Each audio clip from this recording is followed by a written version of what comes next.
Hey guys, welcome to my YouTube channel. In today's video, I'm going to show you the correct way to check your WhatsApp backup inside Google Drive on your phone. So open the Google Drive app on your phone. At the top right, tap on your profile picture. Now tap on Google Account.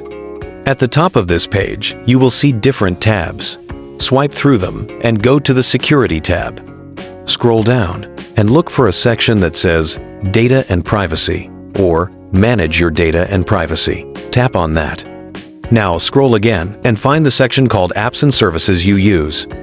Inside there, look for WhatsApp and tap on it. Here you will see your WhatsApp Google Drive backup information like the last backup date and the total size.